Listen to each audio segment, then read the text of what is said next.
We've just barely begun this course, and already I get to share with you one of my very favorite visual effects techniques. By working with levels on individual color channels, you can match virtually any combination of images. Even if color matching has always given you trouble, or you lack a good monitor, really, even if you're completely colorblind, this approach makes the matching process not only accurate, but kind of fun. So here you see a couple of images that are clearly very similar and seem like they should already match perfectly. Looking at the source layers, we have a backplate of a car driving by and a foreground, which is just roughly masked, of a skater who's going to appear to jump the car when we reposition him. So why are the levels so dramatically different? Why is the foreground so much brighter and greener? The two shots were taken at dramatically different frame rates. This foreground was shot at very high speed, 480 frames per second, on a Phantom Flex camera. The background was taken by the very same camera with exactly the same setup, but at 48 frames per second. Now, there's just no way for the camera operator to account for that difference in frame rate and come out with the same color result. So it's something that we absolutely have to correct for in post. I chose this example because it allows us to look at getting really precise by just matching an image to a virtually identical image. To get started, you might look at this and think, well, it's a bit too bright and a bit too green. So, having applied the levels effect, I could reduce the brightness by lowering output white, reducing the contrast in the whites, and get that pretty close. And then I might even switch over to the green channel, and I could do something like adjust the gamma, or maybe the output on that one. And I'm probably going to start to see side effects that show up when you balance one color against another and one color channel against another. Frankly, I'm going to be just guessing. Let's make this a much more precise process.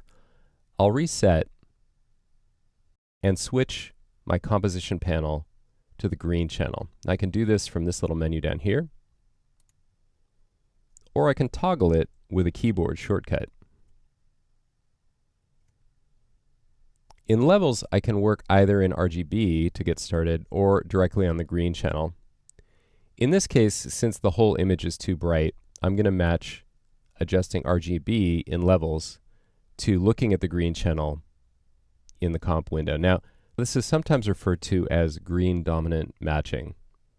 Green is in fact the most dominant color, not only in the scene, but in your own vision. So it's the color we see the most clearly, and so by putting it first, we often get a lot of the adjustments in the image and then let the other two channels follow along. The process is to treat this like a black and white image and just get it to look seamless in black and white. So again, I'll lower output white in RGB, and I'm going to get it very, very close. Just zoom in and look at it over time. There might just be minuscule, microscopic adjustments to get it to be absolutely seamless. Now I can see that I've gone a little too far with output white alone because this area has grayed out compared to the area around it. So let me back off of that a little bit and instead raise input black. It's a subtle difference, but you can see that it's more accurate. And if I look at it over time, boy, it's getting really hard to tell the difference between foreground and background. I'm being absolutely perfect about this because I can. And I know that regardless of how you see color, you're able to see these differences. So now I see blacks that are a little too strong in the grass in the background, so I'm just backing off of those. And somewhere in here, I'm going to be just about right.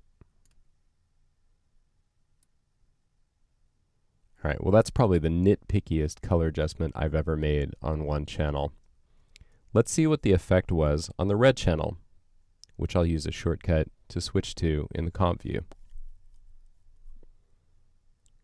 Well, it looks like the red channel is already looking pretty good. It's just a little bit too dark in the highlights. So I'll switch to red and just lower input white.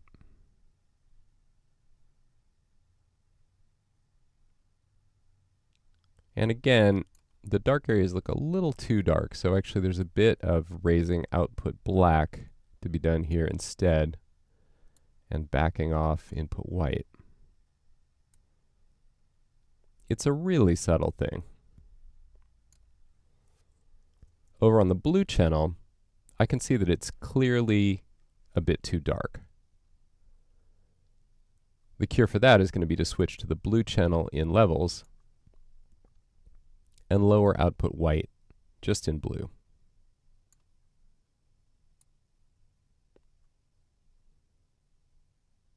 And again, it's a little dark in the background, so I'll just back off that a little bit and instead raise output black to get a similar result.